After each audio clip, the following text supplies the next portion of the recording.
तो ये था करंट का फर्स्ट पार्ट, जिसमें हमने करंट के बेसिक कंसेप्ट्स और इम्पॉर्टेंट डेफिनेशंस और बहुत सारी इंपॉर्टेंट बातें पढ़ी हैं। आप इस वीडियो को 2-3 बार देखिएगा और इम्पॉर्टेंट पॉइंट्स को आप नोट कीजिएगा। नीट के अंदर कई बार क्वेश्चंस डायरेक्टली आ चुके हैं, जेईई मेंस में भी थियोरेटिकल क्वेश्चन आते हैं, जैसे कि पर्टिकुलर किसी डिवाइस का चार्ज कैरियर कौन सा है, ड्रिफ्ट करंट के लिए क्या कंडीशन होनी चाहिए, करंट स्केलर है कि वेक्टर है, और साथ में ये ग्राफिकल क्वेश्चंस। तो अब हम इस चैप्टर के सेकंड पार्ट की तरफ चलते हैं, जिसमें हम पढ़ेंगे ड्रिफ्ट वेलोसिटी।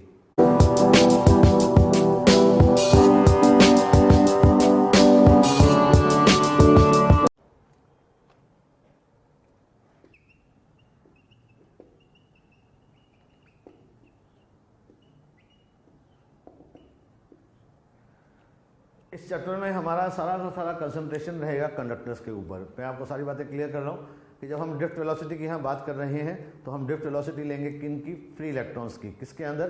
कंडक्टर के अंदर। ठीक है, तो हमारा इस पूरा का पूरा चैप्टर कंसंट्रेटेड रहेगा कंडक्टर्स के ऊपर। और ड्रिफ्ट वेलोसिटी, जैसा कि मैंने आपको बताया, ड्रिफ्ट करंट जो होती है वो ड्रिफ्ट मोशन की वजह से आएगी, और ड्रिफ्ट मोशन के लिए हमें चाहिए होता है पोटेंशियल डिफरेंस। तो हम एक कंडक्टर पर ध्यान रखते हैं। यहाँ पर मान लीजिए कि हमारे पास में कंडक्टर है, ये कोई कंडक्टिंग वायर है और सिलेंड्रिकल वायर लिया गया है यहाँ पर। इसी वायर को यहाँ पर हम दोबारा ले रहे हैं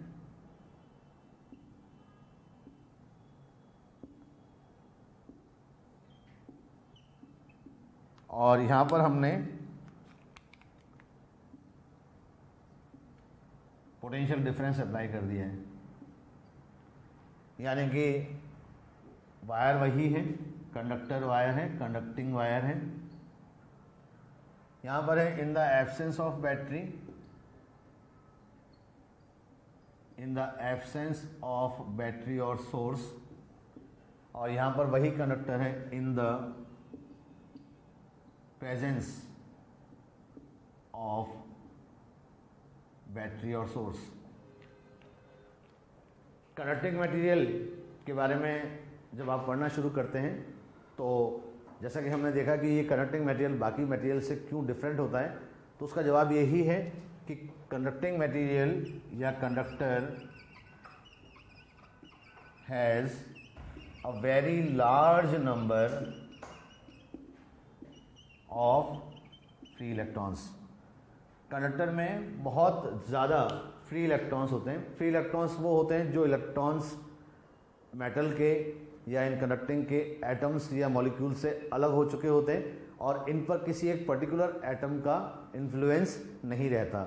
और जब ये इलेक्ट्रॉन अलग हो जाते हैं उस एटम से, तो ये इलेक्ट्रॉन यहाँ पर मैंने से दिखा दिए।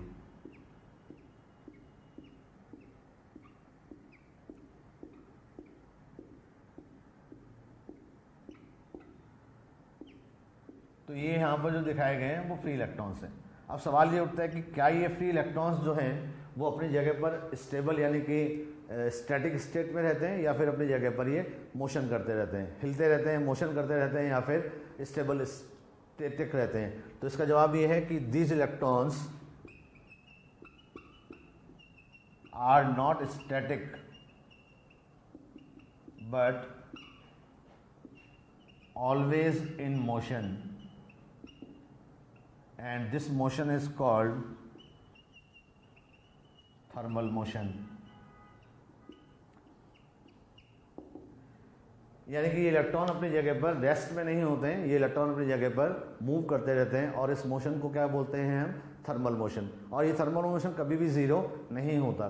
काइनेटिक थ्योरी हमें ये बोलती है कि चाहे वो मटेरियल किसी भी स्टेट में हो, सॉलिड, लिक्विड या गैसेस स्टेट में हो, उसके पार्टिकल्स हर कंडीशन में मोशन करते रहते हैं। And this is the kinetic theory of molecule, और we can say kinetic theory of particle, कि हर पार्टिकल हर टेम्परेचर पर मोशन करता रहता है सिवाय एक टेम्परेचर के, और वो है 0 kelvin temperature, which is not possible. इसका मतलब जिस पार्टिकल की हम बात करते हैं वो हमेशा मोशन में ही रहेंगे। अब आपका जवाब होगा कि सर क्या इसका मतलब ये है कि इसमें जो मॉलिक्यूल्स होंगे या एटम्स होंगे वो भी थर्मल मोशन करेंगे? तो डेफिनेटली वो भी थर्मल मोशन करेंगे, लेकिन वो मोशन, थर्मल मोशन जो रहेगा वो अपनी जगह पर वाइब्रेशन का रहेगा, क्योंकि वो बॉन्डेड हैं, वो अपनी जगह पर फ्री नहीं है। लेकिन ये इलेक्ट्रॉन क्योंकि फ्री है तो इनका मोशन आपको क्लियर कट दिखाई देगा। और ये जो मोशन होता है आप केटीजी में पढ़ेंगे, काइनेटिक थ्योरी ऑफ गैसेस में, कि थर्मल मोशन जो होता है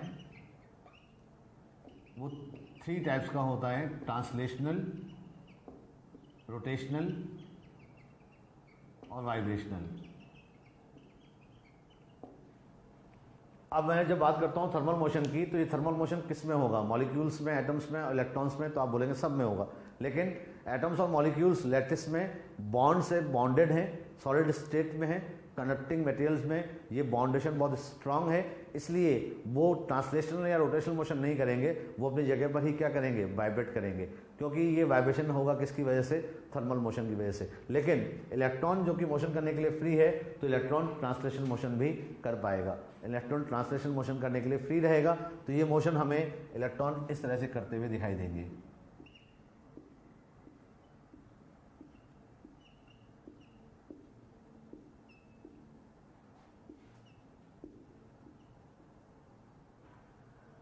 तो एक बात हमें समझ में आ जाती है कि थर्मल मोशन जो होगा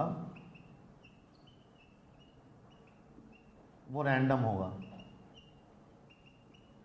अब ये जो मोशन रैंडम क्यों है? क्योंकि हमें ये बात पता होनी चाहिए कि ड्यूरिंग थर्मल मोशन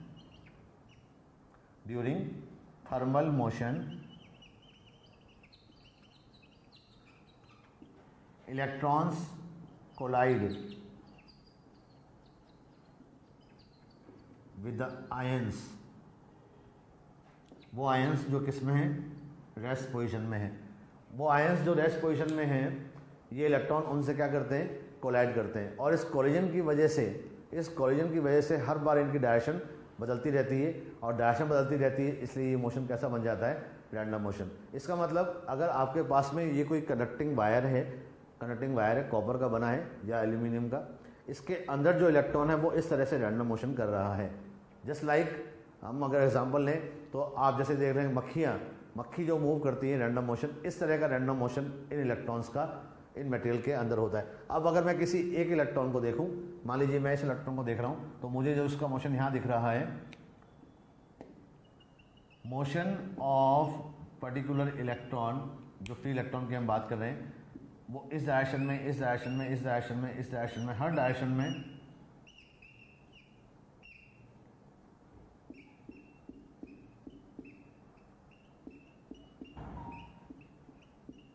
रह पाएगा।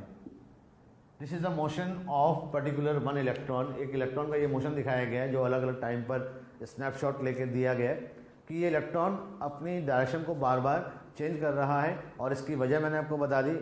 मोशन किसकी वजह से है?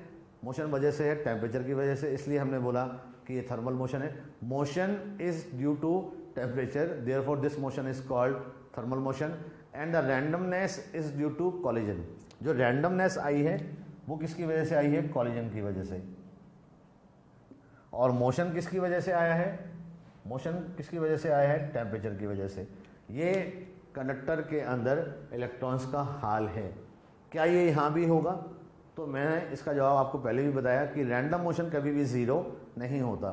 थर्मल मोशन या रैंडम मोशन कभी भी ज़ीरो नहीं होता। लेकिन अब आप इसको देख रहे हैं यहाँ पर कि इलेक्ट्रॉन का पर्टिकुलर एक डायरेक्शन में फ्लो नहीं होगा, क्योंकि ये कंडक्टिंग मटेरियल है। ये इलेक्ट्रॉन इस तरह से मूव करते रहेंगे, इस तरह से मूव करते रहेंगे। अगर आप एक पर्टिकुलर कोई भी क्रॉस सेक्शन पर कैमरा लगा के देखें तो जितने इलेक्ट्रॉन्स इस तरफ क्रॉस हो रहे होंगे उतने ही इलेक्ट्रॉन इस तरफ भी क्रॉस हो रहे होंगे। यानी जितने इलेक्ट्रॉन्स यहाँ जाएंगे उतने इलेक्ट्रॉन्स यहाँ भी आएंगे।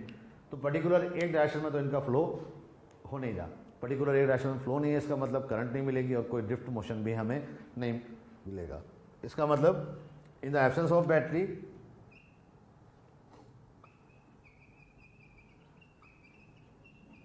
average velocity of electron will be zero। In electrons की एवरेज वेलोसिटी कितनी होगी? ज़ीरो। तो अगर एवरेज वेलोसिटी में लेता हूँ इन इलेक्ट्रॉन्स की यहाँ पर v1, v2, v3, इनका वेक्टर सम आप करोगे तो कितना मिलेगा? ज़ीरो। लेकिन मोशन है इसलिए एवरेज स्पीड तो होगी, लेकिन एवरेज वेलोसिटी क्यों नहीं होगी? क्योंकि डिस्प्लेसमेंट नहीं होगा। डिस्प्लेसमेंट नहीं होगा, इलेक्ट्रॉन जो होगा किसी भी रैंडम डायरेक्शन में मूव करता हुआ उसी पर्टिकुलर पॉइंट पर आ जाएगा, क्योंकि उसको एक फोर्स एक डायरेक्शन में मूव कराने के लिए यहाँ पर एब्सेंट है। राइट। तो इसका मतलब in the absence of battery, यानी बैटरी जब आपने नहीं लगाई है तो क्या क्या कंडीशन है। कंडीशन नंबर 1, फ्री इलेक्ट्रॉन्स होंगे, होते ही हैं। फ्री इलेक्ट्रॉन्स थर्मल मोशन में होंगे। ये थर्मल मोशन कभी भी ज़ीरो नहीं होगा, और इस मोशन की वजह क्या है, टेम्परेचर 0 केल्विन पर ही ये ज़ीरो हो सकता है, विच इज़ नॉट पॉसिबल। दूसरी नंबर बात, this thermal motion will be random, और ये रैंडम क्यों होगा, ड्यू टू कॉलिजन। जब जब इलेक्ट्रॉन कोलाइड करेगा हर बार अपनी डायरेक्शन को चेंज करेगा। तीसरी बात, average velocity in this random motion is always 0, but average speed is not 0, and that average speed is called thermal speed, और उसको हम RMS स्पीड भी बोलते हैं, जिसे हम KTG यानी कि काइनेटिक थ्योरी ऑफ गैसेस के कंसेप्ट यूज करके पता लगाते हैं। तो एवरेज स्पीड जो इलेक्ट्रॉन्स की होती है थर्मल मोशन में, उसे हम थर्मल स्पीड भी कहते हैं। एवरेज वेलोसिटी तो 0 थी, तो अगर आप V1 plus V2 plus V3 average velocity calculate करोगे तो 0 आएगी, but average speed of electron is not 0,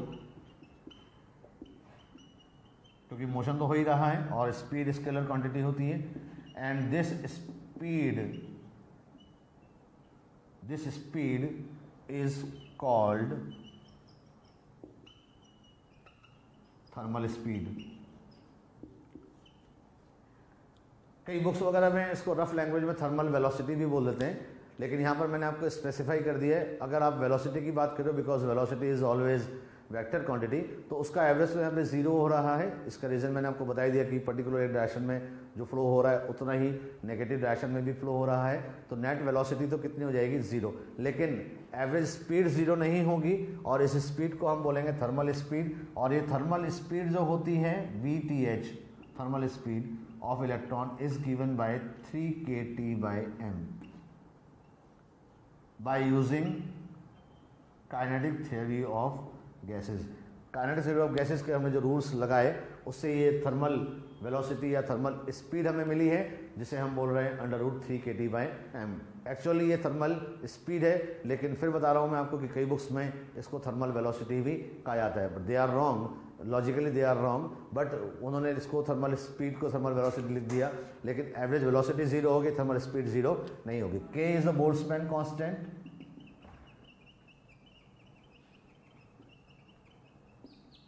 जैसा कि आप जानते हैं gas constant by Avogadro's number होता ही, और T is the temperature, absolute temperature,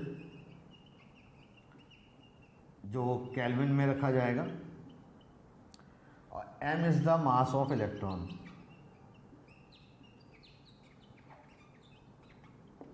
यानी इस स्पीड से इलेक्ट्रॉन इस तरह से मूव कर रहा है, और ये मोशन कैसा है, रैंडम मोशन, लेकिन पर्टिकुलर एक डायरेक्शन में फ्लो नहीं है, क्योंकि यहाँ पर इलेक्ट्रॉन्स पर कोई पर्टिकुलर डायरेक्शन में ड्राइविंग फोर्स नहीं है। और ये ड्राइविंग फोर्स आएगा कब, जब इलेक्ट्रिक फील्ड आएगा। इलेक्ट्रिक फील्ड कब आएगा, जब हम इस पर बैटरी लगाएंगे। यानी विदाउट एनी बैटरी के ये केस है कि इलेक्ट्रॉन मोशन में तो है, लेकिन फिर भी करंट नहीं है। तो in the absence of battery हमने देखा कि इलेक्ट्रॉन में थर्मल मोशन है। अब हमने क्या किया कि उस कंडक्टिंग मटेरियल पर दोनों एंड्स पर हमने यहाँ पोटेंशियल डिफरेंस अप्लाई किया। पोटेंशियल डिफरेंस, जैसे कि ये वाला पॉइंट आप देख रहे हो कि हायर पोटेंशियल पर है, और ये वाला पॉइंट वायर का जो एंड है वो लोअर पोटेंशियल पर है। Some potential difference is applied between the ends of this conducting wire. मान लेता हूँ इसकी लेंथ हम ले लेते हैं यहाँ पर L, और इसका क्रॉस सेक्शन एरिया है A,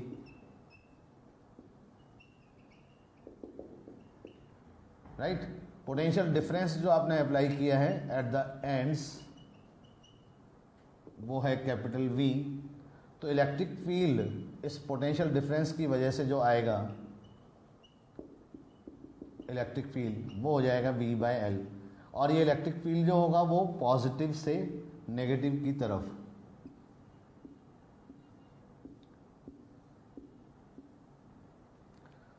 देखिए इलेक्ट्रोस्टैटिक्स में हमने ये देखा था कि जब किसी भी कनेक्टिंग मटेरियल को हम चार्ज करते हैं, राइट, चार्ज करते हैं, तो क्या होता है कि सारा का सारा चार्ज उसके आउटर सरफेस पे रहता है और electric field inside that conductor will always be zero. लेकिन अब हम यहाँ पर एक अलग बात बोल रहे हैं, आप ध्यान से सुनिएगा। हमने ये बोला है कि जब हमने इस पर पोटेंशियल डिफरेंस अप्लाई किया है तो एक इलेक्ट्रिक फील्ड आया है। पोटेंशियल डिफरेंस अप्लाई करने का मतलब ये हुआ है कि हमने इस कंडक्टिंग मटेरियल के दोनों एंड्स पर अलग अलग पोटेंशियल रख दिया, एक हायर पोटेंशियल पर और एक लोअर पोटेंशियल पर। हायर और लोअर पोटेंशियल, इस पोटेंशियल डिफरेंस की वजह से एक इलेक्ट्रिक फील्ड इसके अंदर प्रोड्यूस होगा। Electric field inside the conductor produce होगा, but still this conductor is neutral. ये क्या रहेगा? न्यूट्रल रहेगा। ये कंडक्टर अभी भी चार्ज्ड नहीं है। अगर ये चार्ज कंडक्टर होता तो इसके अंदर इलेक्ट्रिक फील्ड कितना आता? Zero, right. लेकिन ये चार्ज कंडक्टर नहीं है, अभी भी कैसा है? न्यूट्रल है। और न्यूट्रल क्यों है वो मैं अभी बताऊंगा अभी आपको यहाँ पर। लेकिन अभी हमने ये देखा कि इसके अंदर इलेक्ट्रिक फील्ड आ गया ई, और ये इलेक्ट्रिक फील्ड कहाँ से कहाँ तक है? पॉजिटिव से नेगेटिव। अब जिस इलेक्ट्रॉन की हम बात कर रहे थे वो इलेक्ट्रॉन जो मान लीजिए पर्टिकुलर इलेक्ट्रॉन है जो इस तरह से रैंडम मोशन कर रहा था, इस इलेक्ट्रिक फील्ड की वजह से इस पर एक फोर्स लगेगा और ये फोर्स हर बार इस इलेक्ट्रॉन को, हर कॉलिजन में हर बार इलेक्ट्रॉन को अपनी तरफ डेविएट करेगा। तो ये इलेक्ट्रॉन जो स्ट्रेट लाइन फॉलो करता हुआ इस पॉइंट पर पहुंचता, अब इसका पाथ पैराबोलिक हो जाएगा, जिसको मैं यहाँ पर थोड़ा बड़ा करके दिखा देता हूँ।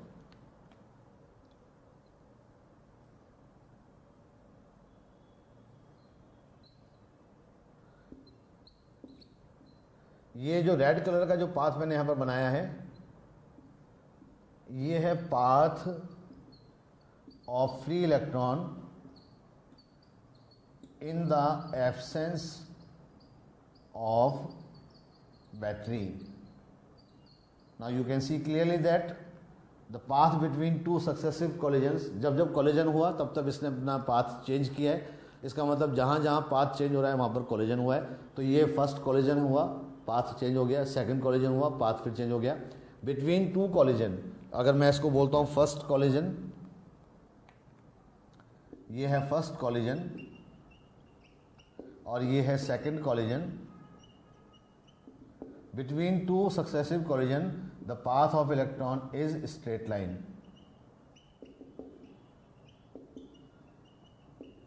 लेकिन जब हमने इस पर पोटेंशियल डिफरेंस लगाया जिसकी वजह से इलेक्ट्रिक फील्ड आया, इलेक्ट्रिक फील्ड की डायरेक्शन उस तरफ है, इलेक्ट्रॉन पर फोर्स इस तरफ लगेगा, तो अब इसका जो पाथ आएगा वो इस तरह का स्ट्रेट लाइन नहीं बल्कि पैराबोलिक शेप ले लेगा। क्योंकि आप जानते हैं, हमने इलेक्ट्रोस्टैटिक्स में पढ़ा था कि जब आप किसी पार्टिकल पर इलेक्ट्रिक फील्ड अप्लाई करोगे और पार्टिकल रैंडम किसी भी डायरेक्शन में मूव कर रहा है तो उसका पाथ कैसा हो जाएगा? पैराबोलिक। तो ये पैराबोलिक पाथ को फॉलो करता हुआ इलेक्ट्रॉन इस तरफ, मान लीजिए कि in the absence of battery वो इलेक्ट्रॉन पॉइंट ए पर रहता, अब वो ड्रिफ्ट होकर के यानी पीछे खिसक करके कहाँ पर आ गया? पॉइंट बी पर आ गया। इलेक्ट्रॉन इस इलेक्ट्रिक फील्ड की अपोजिट डायरेक्शन में ड्रिफ्ट होकर के पॉइंट ए से पॉइंट बी पर आ गया, राइट। इस तरह से इलेक्ट्रॉन का पाथ बदला है और ये जो इलेक्ट्रॉन पॉइंट ए से पॉइंट बी की तरफ आया है इसे ही हम यहाँ पर क्या बोलेंगे? Drift motion. यानी इलेक्ट्रॉन इस पॉइंट से इस पॉइंट पर आ गया, पर्टिकुलर जिसको यहाँ पर होना चाहिए था वो यहाँ खिसक गया, और ये जो मोशन इलेक्ट्रॉन का हुआ है इलेक्ट्रिक फील्ड के अपोजिट डायरेक्शन में, इस मोशन को ही हम क्या बोलेंगे? क्या बोलेंगे? Drift motion. यानी ये ड्रिफ्ट मोशन, ये जो आप देख रहे हो ब्लू वाला पार्ट, ये किसकी वजह से आया? इन the presence of battery.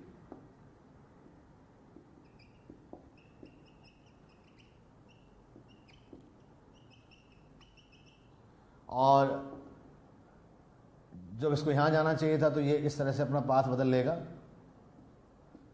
Bar bar electron electric field के अपोजिट डायरेक्शन में ड्रिफ्ट हो जाएगा। जैसे मान लेता हूँ पॉइंट ए था, ये पॉइंट बी था, इसको सी पे आना चाहिए था लेकिन अब ये सी डैश पे आ जाएगा। तो हर बार ये इलेक्ट्रॉन इलेक्ट्रिक फील्ड के अपोजिट डायरेक्शन में आपको ड्रिफ्ट होता हुआ दिखाई देगा। और ये पाथ जो बनेगा अब ये स्ट्रेट लाइन नहीं बल्कि ये पाथ क्या रहेगा? Parabola. So this is the difference between two conditions. First जब हमने इस पर कोई बैटरी अप्लाई नहीं की और सेकंड जब हमने इस पर बैटरी अप्लाई की। तो बैटरी अप्लाई करने के बाद में आपने क्या पाया? क्या इलेक्ट्रॉन रैंडम मोशन कर रहा है या नहीं? ज़रा सोच के बताइए, क्या इलेक्ट्रॉन का रैंडम मोशन यानी कि थर्मल मोशन इलेक्ट्रॉन का ख़त्म हो गया? तो हमने बोला नहीं, इलेक्ट्रॉन का थर्मल मोशन तो अभी भी है, but there is an additional motion is also present. अब एक एडिशनल मोशन भी इसमें आ गया है, और वो एडिशनल मोशन जो है वो इलेक्ट्रिक फील्ड के अपोजिट डायरेक्शन में है, क्योंकि इलेक्ट्रॉन नेगेटिव चार्ज है, तो बट नेचुरल अपोजिट डायरेक्शन में ही होगा। और इस एडिशनल मोशन को जैसे कि मैंने बोला इलेक्ट्रॉन को यहाँ से यहाँ पहुँचना चाहिए था, लेकिन इलेक्ट्रॉन यहाँ पहुँचा है। इस एडिशनल मोशन की वजह से इलेक्ट्रॉन जो ड्रिफ्ट हुआ है उसे हम क्या बोलेंगे? Drift motion. और जिस वेलोसिटी से ये मूव कर रहा होगा उस एवरेज वेलोसिटी को कहा जाएगा ड्रिफ्ट वेलोसिटी। अब हमारे दिमाग में आता है कि अगर हम इस बैटरी को यहाँ से रिमूव कर दें, यानी बैटरी को हटा दें, तो बैटरी को हटाने पर ये ब्लू वाला पार्ट जो दिख रहा है आपको, पैराबोला वाला पार्ट, वो वापस खत्म हो जाएगा और उसका रैंडम मोशन एक बार फिर स्टार्ट हो जाएगा। इट मीन्स रैंडम मोशन और thermal motion of electron can not be zero in any condition, either in the presence of battery और the battery is removed. Battery हो या फिर ना हो, उसका थर्मल मोशन तो हमेशा रहेगा, but N additional motion is also present when ever the battery is applied. इसका मतलब एडिशनल मोशन तभी आएगा, और उस एडिशनल मोशन को हम क्या बोलेंगे? Drift motion. और ये तभी आएगा जब आप उस पर पोटेंशियल डिफरेंस अप्लाई करोगे।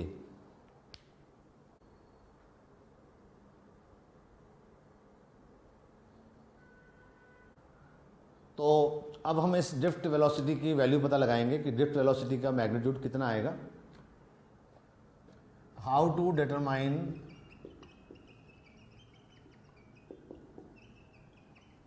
Drift velocity?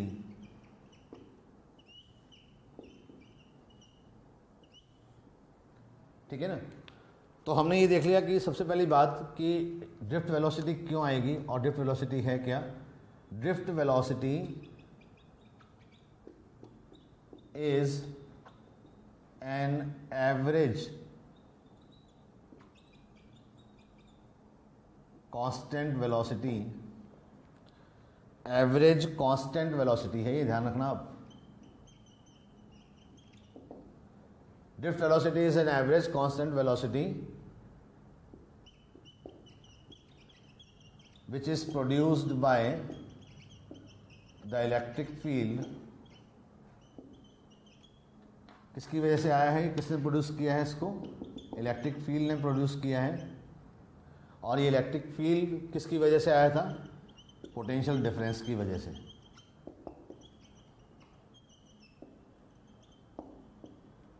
अगर आपने इस चैप्टर में करंट का, जब मैंने आपको बेसिक बताया था, तो मैंने आपको कहा था कि रीज़न ऑफ चार्ज फ्लो का रीज़न क्या है? अगर पोटेंशियल डिफरेंस है तो उस करंट को हम ड्रिफ्ट करंट कहते हैं, और यहाँ पर इस मोशन को हम यहाँ पर ड्रिफ्ट वेलोसिटी या ड्रिफ्ट मोशन कह रहे हैं। Drift velocity is in constant average velocity produced by electric field. अब इलेक्ट्रिक फील्ड के आने से क्या होता है? ड्यू टू इलेक्ट्रिक फील्ड, जब इलेक्ट्रिक फील्ड प्रोड्यूस हो गया है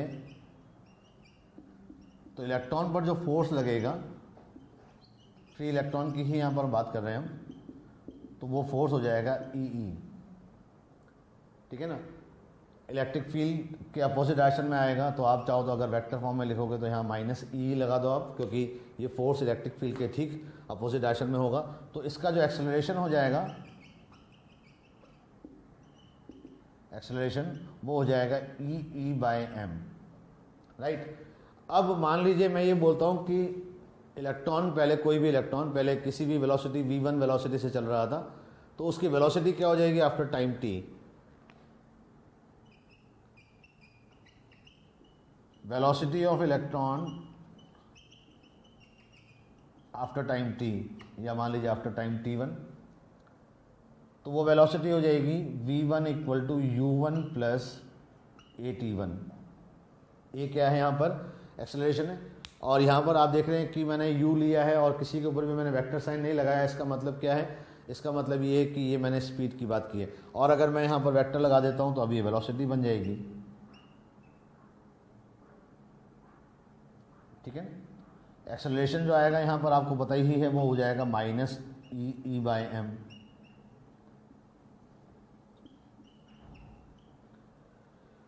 तो ये t टाइम के बाद में, क्योंकि हमने न्यूटन की इक्वेशन यूज़ की है, v = u + at, मान लिया उसका वेलोसिटी u था, तो v हो जाएगा u + at।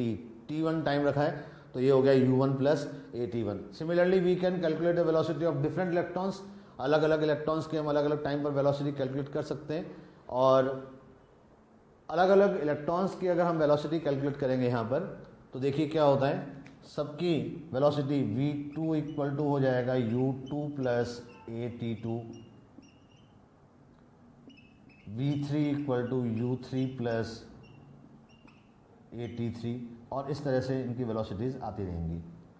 ये ए वाला जो पार्ट आ रहा है, this part comes due to electric field, क्योंकि अगर आप इलेक्ट्रिक फील्ड को जीरो कर दोगे तो इलेक्ट्रिक फील्ड को जीरो करते ही एक्सेलरेशन जीरो हो जाएगा, एक्सेलरेशन जीरो होते ही ये सारे पार्ट जीरो हो जाएंगे और उनकी वेलोसिटी u1 u2 u3 रहेगी। और हमें पता है कि इसका एवरेज तो कितना आता है, जीरो। तो अब हम यहाँ पर एवरेज वेलोसिटी कैलकुलेट करते हैं, फाइनल एवरेज कांस्टेंट वेलोसिटी जो भी आने वाली है।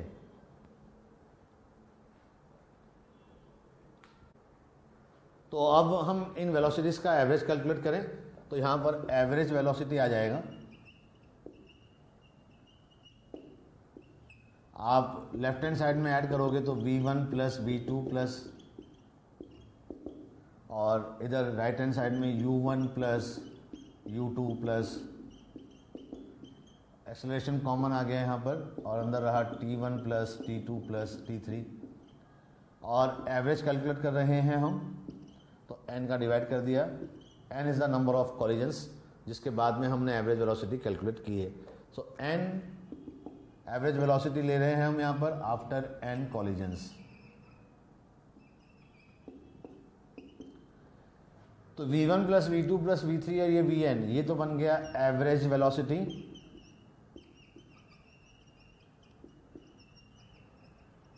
और इस एवरेज वेलोसिटी को ही हम यहाँ पर क्या बोलेंगे, ड्रिफ्ट वेलोसिटी।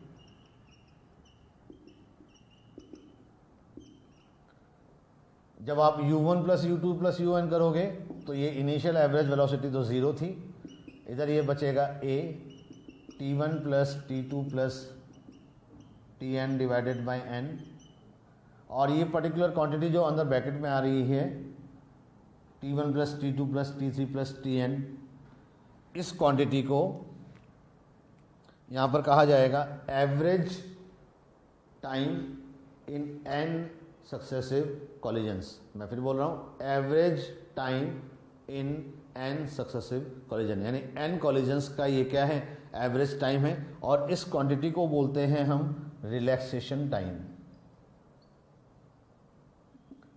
KTG का कंसेप्ट है ये, रिलैक्सेशन टाइम है ये, जिसको टॉ से रिप्रेजेंट किया जाएगा।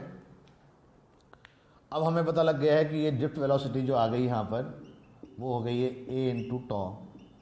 अब आप चाहो तो एक्सेलरेशन की वैल्यू रख दो, एक्सेलरेशन की वैल्यू जिसके पिछले वाले वीडियो में मैंने बताई थी माइनस ई बाई एम, और जब आप इसकी वैल्यू को यहाँ पर रखोगे तो ये ड्रिफ्ट वेलोसिटी मिल जाएगी आपको, ड्रिफ्ट वेलोसिटी इलेक्ट्रॉन्स की vd equal to minus E tau E by M.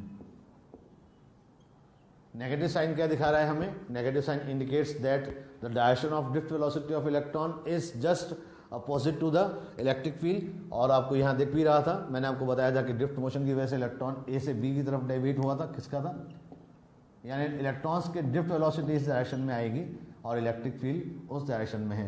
In magnitude you can write vd equal to E tau E by M. E is the charge of electron, m is the mass of electron, tau is the average relaxation time, and E is the electric field whose value can be written as potential difference by length. So this is a very simple expression of drift velocity. Drift velocity, अब आप बोलो कि ये constant क्यों आई है, क्योंकि यहाँ पर जो टॉ है वो एवरेज सक्सेसिव कॉलिजन्स का टाइम है, और ये एवरेज सक्सेसिव कॉलिजन का जो टाइम होता है वो डिपेंड करता है दूसरे फैक्टर्स पर। ये कांस्टेंट रहता है जब तक कि इस मटेरियल का टेम्परेचर कांस्टेंट रहे। So this relaxation time depends on temperature only. So we can say that if temperature of conductor is constant, if temperature of conductor is constant, all the electrons move with constant average velocity, and that constant average velocity is called drift velocity. Temperature constant रहेगा तो electron constant average velocity से move करेगा।